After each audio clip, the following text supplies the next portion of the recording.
In Clemson, Allie's drug-addicted mother can't take care of her anymore, so she gives her up to her Aunt Sherry. Well, Sherry and her family are completely dysfunctional.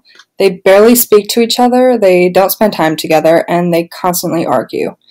Allie is even often left alone and not cared for how a 12-year-old girl should be. Well, Allie's grandma dies, and the family gets together for a funeral, but at the calling hours, she sees her mother taking pills, and she realizes why she can't go back to live with her. So Allie is struck with reality at a very young age.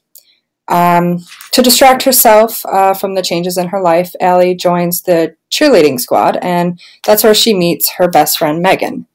They begin to spend time with each other almost every day after practice, and Allie eventually confides in her about everything that's been happening to her. One day after school, Allie's mom, Angela, shows up at cheerleading practice, and they get dinner and talk. And that's when Angela explains why everything is happening the way that it is.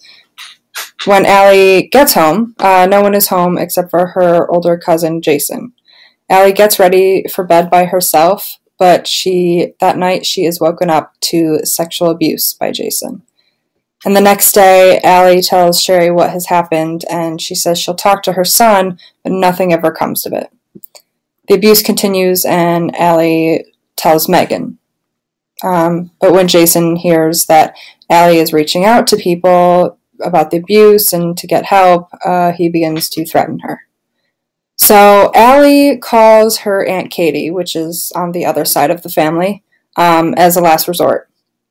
So Katie finds her way to Sherry's house, and she actually kind of kidnaps Allie while no one's home. But when Sherry realizes what has happened and that Allie's not home, she has Katie locked up for kidnapping, and Allie is back under the same roof as Jason. Katie's family has no problem getting her out, but they do start to build a case against Sherry and Jason. Katie's lawyers ask Allie if she's okay with testifying against the two of them, but she's not at first. So the case is starting to seem more impossible to win. So Allie is given the opportunity to do a video testimony so she doesn't have to be in the courtroom. But after Katie explains to Allie what testifying herself could mean, she decides to testify in court instead.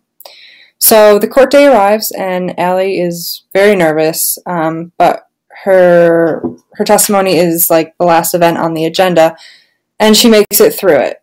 At the end of the case, the jury does convict Sherry and Jason with a guilty charge, and Katie and her family are given full custody of Allie. So after everything that had gone on, her new family decide to move to upstate New York, and Allie does get to see her mom before she leaves, and they even are able to schedule visiting dates for her mom to come see them.